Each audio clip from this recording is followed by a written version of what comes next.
Well, I think we have to distinguish between two different kinds of questions about the JFK assassination. One is the question, who carried it out, who killed him, and how was that done? That's one question. It's like a question about any other murder that took place. Who did it? Why'd they do it? How was it done? And so on. So the fact that he was a president doesn't change that question. It's just the forensic question that a police investigation would try to answer.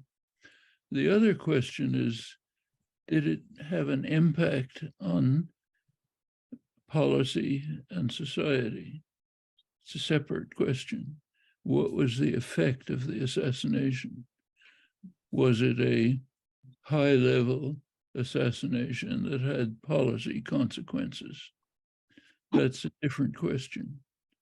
About the first question, who did it, why'd they do it, and so on, I don't have any particular opinion. I don't see any reason much to question the standard story that it was Oswald and did it for whatever reason he did. But if that's wrong, okay, so it's wrong. Let's find out who did do it. As far as I can see, it's like any other crime. You want to know who did it, why, who was responsible. But I have no special insight into that. The so-called conspiracy theories are mostly about that. In fact, almost all about that. And so you can look into them and decide what you think. The other question is the one that interests me, and I've written a lot about it. In fact, was it a high-level plot with policy consequences? Well, you can check that. Take a look at the policies before and after, take a look at his positions and so on. And on my own view, I've written about it extensively, if you're interested in looking into it, is that it basically had no serious policy consequences. Policies continued as they were, same people carrying them out.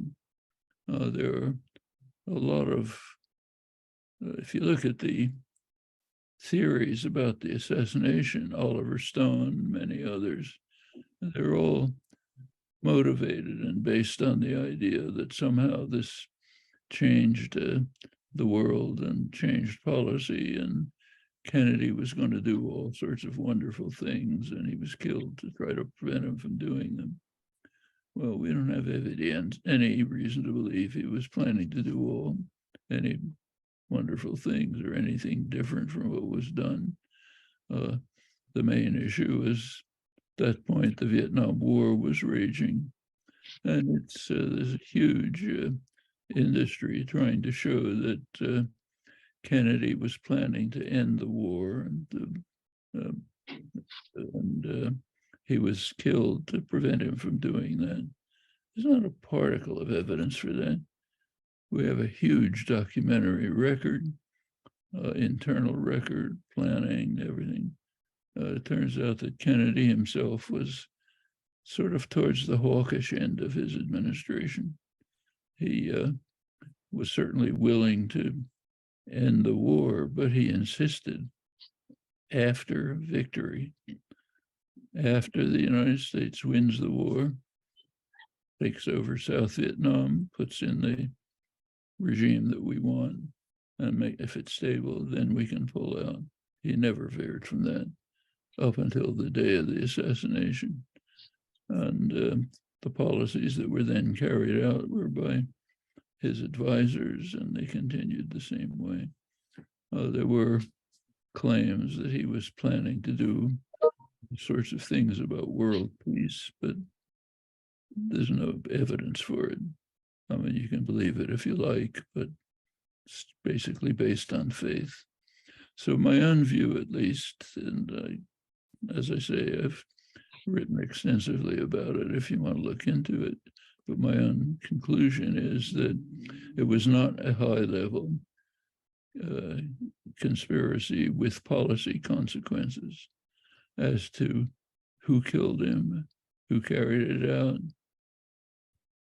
I have no special insight. I haven't looked, in fact, I've read many of the theories, but they're conceivable, but I don't think they're very convincing.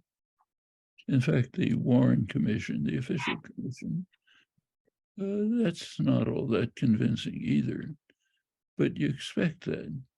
I mean, if you look at investigations of questions like this, it's not very easy to determine.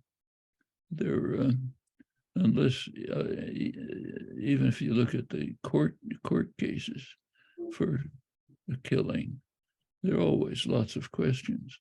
Life is not a simple matter. You rarely have absolutely definitive evidence.